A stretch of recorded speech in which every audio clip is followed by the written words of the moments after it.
요즘 시대를 이제 뭐 여러 가지 정리를 합니다. 뭐 불확실성의 시대다. 그다음에 디지털 시대다. 뭐 이런 얘기들 합니다만은 정서적으로는 감사가 사라진 시대 이렇게 표현합니다. 그리고 이제 감사가 있어도 이 감사를 잘 표현할 줄 모르는 낯설어하는 시대가 돼가고 있다 이런 얘기하죠. 근데 우리 그리스도인들은 하나님 은혜가 아니면 살아갈 수 없는 사람들이 저희들입니다. 이렇게 고백하는 사람들이기 때문에 그 은혜라고 하는 것은 하나님께서 우리에게 베풀어 주신 것에 대해서 감사하는 마음이 일단 기본 아니겠습니까? 그래서 우리 그리스도인들의 삶 자체는 감사의 삶이다. 이렇게 정리를 할 수 있겠습니다. 그러니까 여러분의 삶의 틀을, 우리 삶의 프레임을 감사로 짜야 된다. 이렇게 말을 합니다. 그러니까 이 감사라고 하는 것은 우리 생활의 전반적인 틀이고 기본이 감사여야 된다라고 하는 거죠.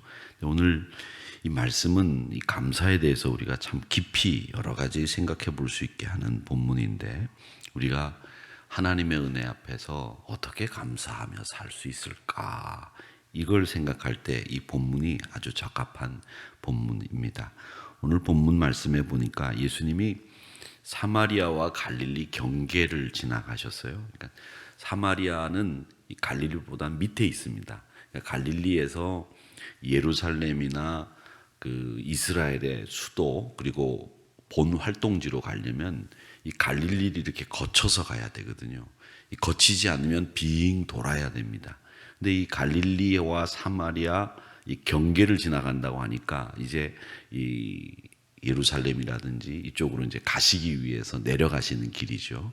그래서 갈릴리에서 출발해서 사마리아 경계쯤, 거기가 이스르엘 평야라고 하는 곳이 있습니다. 이스르엘 평야가 있는데 그 평야 앞으로 해서 이렇게 가면 직선거리예요. 예루살렘까지 금방 갑니다. 근데 그 거리를 사마리아 사람들이 이방인이니까 그 거리를 안 가고 빙 돈단 말이죠. 그 사람들하고 어울리지 않기 위해서, 섞이지 않기 위해서 말 섞이지 않고 그 사람들하고 우린 다르다 생각하고 도르는데, 이 예수님은 갈릴리에서 사마리아 경계 지역인 그 이스라엘 평화를 지나서 지금 가고 있는데, 한 마을쯤 지나가는데 그 마을 어귀에 바깥에서 10명의 나병 환자들이 소리를 지르는 거예요. 오늘 말씀처럼 예수 선생님이여 이렇게 부르거든요. 그러면서 우리를 불쌍히 여겨달라고 그렇게 이야기를 합니다. 그러니까 이 나병이라고 하는 병은 이스라엘 사람들에게 있어서는 부정한 병, 그리고 하나님 앞에 저주를 받은 병이기 때문에 사람들과 어울려 살 수가 없는 병이지 않습니까? 그러니까 동네 밖에 자기네들끼리 모여서 산단 말이죠.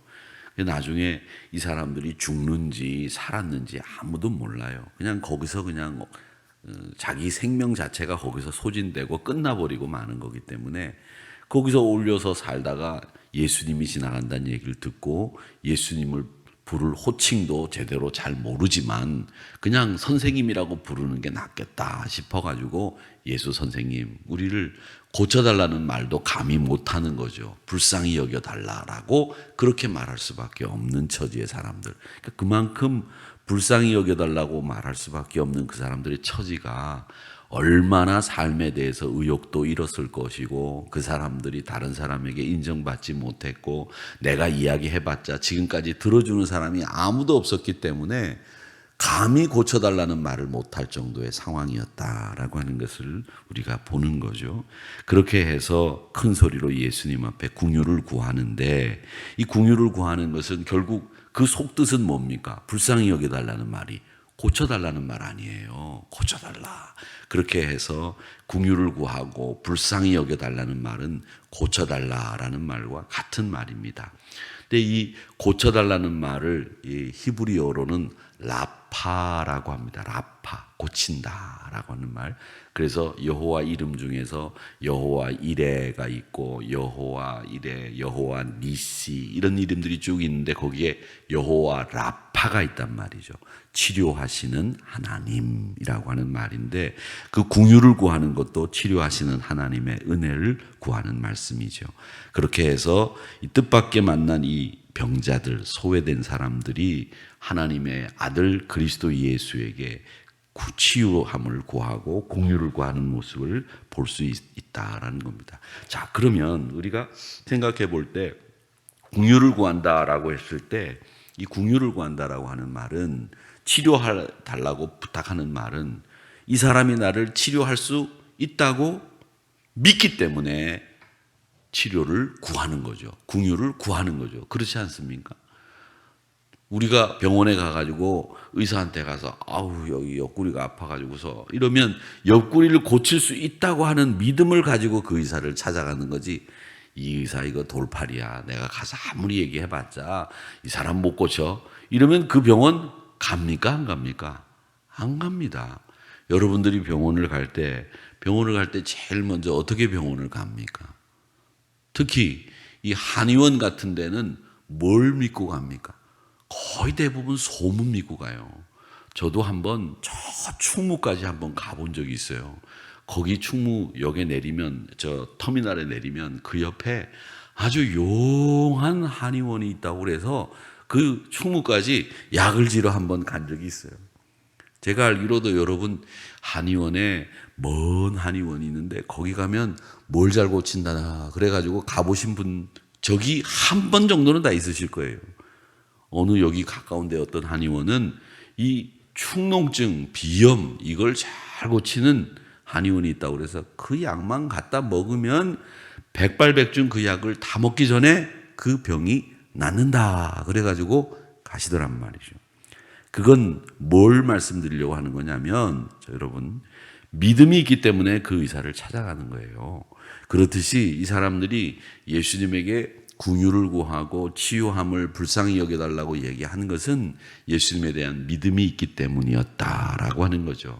그래서 예수님은 이 사람들이 내 믿음에 합한 사람이다 이렇게 여기고 예수님 이외에는 다른 소망이 없다고 하는 것을 아시고 그들에게 뭐라고 말씀하시는가 하면 제사장에 가서 보여라 이렇게 이야기를 합니다. 그게 예수님의 말씀인데 이 제사장에게 보이라고 하는 말은 이스라엘 사람들이 병이 나으면 그 병 나은 것을 사회적으로 인정받기 위해서 가는 루틴이 있는데 그게 뭐냐면 제사장에게 가서 병 나았음을 확인받고 사회로 복귀하는 거예요. 그래서 제사장에게 보이라라고 하는 말은 곧 네 병이 나았다 라고 하는 선언이시란 말이죠. 그 말씀을 하시게 된다라고 하는 겁니다. 자, 그러면 여러분 나병 환자들이 네 병이 나았다라고 말씀하신다고 하면 확인해 보면 될 거 아니에요. 그런데 예수님은 제사장에게 가서 보여라 이렇게 얘기하신단 말이죠.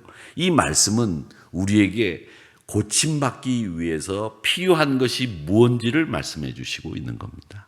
여러분 제사장에게 보이라 병 나았다는 말도 없이 그냥 제사장에게 가서 보였다가 병이 안 나았으면 치도곤 당하고 쓸데없이 왜 여기까지 왔느냐고 야단 맞고 이제 영영 격리될 상황인데 이 10명의 나병 환자들은 그 말을 듣고 제사장에게 가는 거예요. 이 갔다라고 하는 말은 결국 뭘 얘기합니까? 예수님의 말씀에 순종했다라. 순종했다. 자기 병이 나았다라고 하는 거 그런 확인 없이 예수님의 말씀이 떨어지자마자 순종하는 거죠. 옛날 저희들이 신앙 간증 들으면 제일 많이 걸렸던 병이 제가 어릴 때 이렇게 부흥회 가서 앉아 있으면 제일 많이 걸렸던 병이 뭐냐? 폐결핵. 그 폐결핵에 걸려가지고 그 병이 나았다. 얼마 전에 이제 사모님이 돌아가셨지만 조윤기 목사님도 폐결핵에 걸려서 그분이 기도하다가 나음 있고 하나님의 사역을 위해 부름을 받은 사람. 그 목사님이 그러시잖아요. 목사님 중에서 폐결핵 걸렸었던 분이 많으셨는데 그분들이 한결같이 산에 올라가서 기도할 때 나무 붙잡고 나무 한 세 뿌리 정도를 딱 세 그루 정도를 그냥 뿌리째 뽑으면 병이 낫는다고 해서 그냥 나무를 붙잡고 막 하셨다잖아요. 그렇게 기도하고 난 뒤에 내가 응답 받았다. 내가 고침 받았다. 이런 확신이 다 마음속에 든 다음에 한 행동들이 뭐냐? 침을 딱 뱉어가지고 피가 나오는지 안 나오는지 확인부터 했다라는 거죠. 여러분, 확인이 중요한 게 아니라 우리에게 말씀이 떨어지면 그 말씀 앞에 순종하는 자세가 필요한 거지 확인하는 것이 먼저 필요한 게 아니다라는 것을 깨달았다. 이렇게 말씀들을 하시는데 그게 여기에 오늘 나병 환자들에게서 발견되는 내용입니다. 그들이 내 병이 나았는지를 확인하고 제사장에게 간 게 아니라는 거죠. 그 말씀이 떨어지니까 바로 일어나서 그 말씀 앞에 순종해서 제사장에게 가기로 결정하고 가는 동안에 자기 몸을 보니까 나음을 입었다라는 거죠. 그게 무슨 말이냐 하면 우리가 확인하고 가는 게 아니라 순종하고 가니까 우리 병도 낫게 되고 우리가 회복되더라라고 하는 것을 이 사람들이 나병 환자들이 보여준다라고 하는 겁니다. 예수님의 능력은 이렇게 거리에 상관없이 말씀으로 말미암아 이루어진다라고 하는 것을 우리가 알 수 있다라고 하는 거죠. 그렇게 순종하는 자리에서 회복이 일어나고 치유가 일어난다라고 하는 것을 여러분 꼭 기억하시기를 바랍니다. 자, 그렇게 해서 나음을 입었는데 10명의 나병 환자가 나음을 입었는데 나중에 한 명인 나병 환자가 고침받고 돌아와서 예수님에게 감사했다고 되어 있습니다. 근데 그 사람이 더더군다나 사마리아 사람 취급받지 않는 사람이란 말이죠. 사마리아는 제가 말씀드렸죠. 사마리아는 이게 북이스라엘이 멸망하면서 아시리아가 북이스라엘을 멸망시키고 다 끌고 가고 흩어버리고 난 뒤에 자기들이 정복한 나라에 있는 사람들을 강제로 이주시킨대요. 강제로 이주시킨대. 우리나라도 옛날에 군사 정권 시절에 이 슬럼가 이게 함자집 있는 데를 확 허물어 버리고 그 사람들을 강제로 이주시킨 거 그런 일이 있었잖아요. 있었듯이 그렇게 나라를 망하게 해놓고 완전히 초토화시킨 다음에 다른 나라 사람들을 갖다가 거기 살게 하는 거예요. 그러면 이 나라는 다스리기가 쉬워지기 때문에 아시리아가 그런 정책을 썼어요. 근데 이 아시리아가 굉장히 잔인한 민족입니다.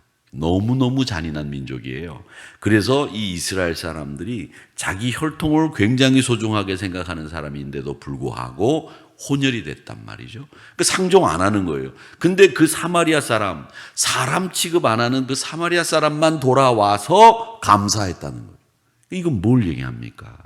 우리에게 사람답게 사는 사람이라고 생각했던 사람들이 감사하는 게 아니라 사람도 아니다 생각했던 사람들이 도리어 와서 사람 구실했다는 거예요. 여러분, 그러니까 우리 사람이라고 하는 것은 혈통이 중요한 게 아니고요. 그 사람이 어디서 태어났는지 어떤 사람인지 그게 중요한 게 아니라 그 사람의 하는 행동을 통해서 그 사람의 인격이 결정되는 거예요. 안 그렇습니까? 혈통으로 보면 그 사람은 개 취급받아야 되죠. 그런데 그의 행동은 다른 어떤 사람보다도 가장 귀하고 소중한 행동이었죠. 감사했다라는 말이죠.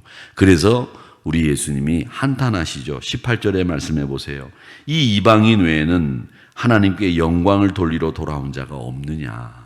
그렇게 말씀을 하시면서 이 사람이 한 행동 자체가 많은 사람들에게 귀감이 된다는 겁니다. 그러니까 여러분, 사마리아 사람이 중요한 게 아니에요.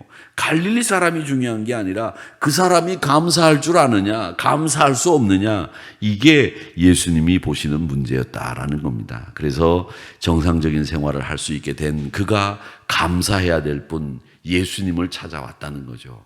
사랑하는 성도 여러분, 우리가 감사를 놓치고 있는 것들이 많습니다. 제가 감사일기를 쓰자라고 하는 말씀을 연초에 연말에 말씀을 드린 적이 있었는데, 우리가 감사일기를 쓰자라고 제가 말씀드리는 이유는 뭐냐면, 사실 감사일기를 처음 시작한 교회 목사님네 그 성도들도 감사일기를 쓰시는 분들이 뭐 한 10% 정도도 안 된대요. 그 얘기는 뭐냐면 요즘엔 일기 자체가 쓰는 것이 생활에 익숙지가 않고 삶의 패턴이 일기 쓰는 패턴이 아니에요. 그렇지만 우리가 하루 저녁 잠자리에 들기 전에 하나님 앞에 서서 하나님 앞에 누워서라도 내가 오늘 하루 감사한 일들이 어떤 일이 있었는가 한번 생각해 볼 수 있다면 그분의 삶은 얼마나 풍요로울까 이런 생각을 해보는 겁니다. 여러분, 감사할 수 있는 거 참 행복한 일이에요. 감사하다라고 하는 거 한번 생각해 보세요. 제가 가만히 생각해 보니까 내가 감사하다고 하는 것은 내가 기쁘기 때문에 감사하잖아요. 그렇지 않습니까? 내가 그 사람이 참 고맙고 그 사람이 참 나에게 이렇게 잘해줘서 기쁘니까 감사하는 거 아닙니까? 안 그렇습니까? 승진하는데 감사해 됩니까? 안 되잖아요. 그렇지요? 그러니까 기쁘고 행복하니까 감사가 나오는 거예요. 그런 이 감사라고 하는 생활은 결국 뭘 얘기하느냐면 내 생활의 기쁨을 채우는 시간이라는 거예요. 여러분, 기쁘게 살기를 원하십니까? 아니면 승질내면서 살고 싶으십니까? 승질내고 살고 싶지 않으시죠? 그렇죠? 기쁘게 살고 싶으시죠? 여러분 얼굴이 지금 다 승질나 있지만 오늘 끝나고 기쁘게 돌아가고 싶으실 거 아니에요. 그렇죠? 기쁘게 사셔야 될 텐데 기쁘게 사시려면 여러분 감사하세요. 그 감사가 있으면 다 기쁘고 다 고마워요. 그게 우리 감사 생활에 참 중요한 일이다. 저는 그래서 이 감사가 반대말이 불평이 감사의 반대말이라고 생각하지 않습니다. 감사의 반대말은 뭐냐? 저는 이렇게 생각해요. 당연하다고 생각하는 거. 그게 감사의 반대예요. 우리가 뭘 받고 뭐가 항상 이런 누리는 것이 있을 때 거기서 당연하다고 생각하면 감사가 생길 수 없죠. 감사의 반대말은 당연하답니다. 여러분 당연하다고 생각하지 마시고 늘 하나님 앞에 감사하는 생활 하시는 여러분 되시기를 바랍니다. 그냥 모든 게 다 감사한 거 아니겠습니까? 여러분 코로나가 이렇게 창궐하고 얼마나 많이 죽었어요. 그런데 내가 안 죽고 여기까지 살아서 온 것만 해도 하나님의 은혜죠. 특별히 하나님께서 내가 이 코로나에 걸리면 나는 그냥 바로 죽어. 이런 분들도 제가 보면 우리 교회에 많이 계세요. 그런 건강 상태를 가지고 계신 분들도 많이 계시고요. 그런데도 여러분 한 분도 안 걸리시고 건강하게 여기까지 올 수 있었던 것은 우리 한우리교회 성도님들, 우리 하나님이 너무나 사랑하시기 때문이라고 저는 믿습니다.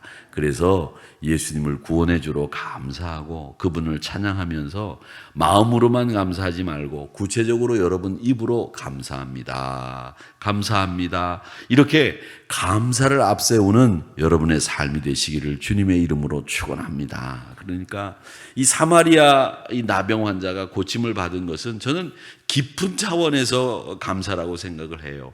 병 고침만 받아서 자기의 불행이 제거됐잖아요. 근데 그 자기의 불행이 제거될 뿐만 아니라 그 병나음이 정말 병나음이 뭐냐? 그 삶 속에서 감사가 있었겠습니까? 나병 환자가 내가 나병 걸렸다고 동네에서 구박하고 나를 이렇게 쫓아내?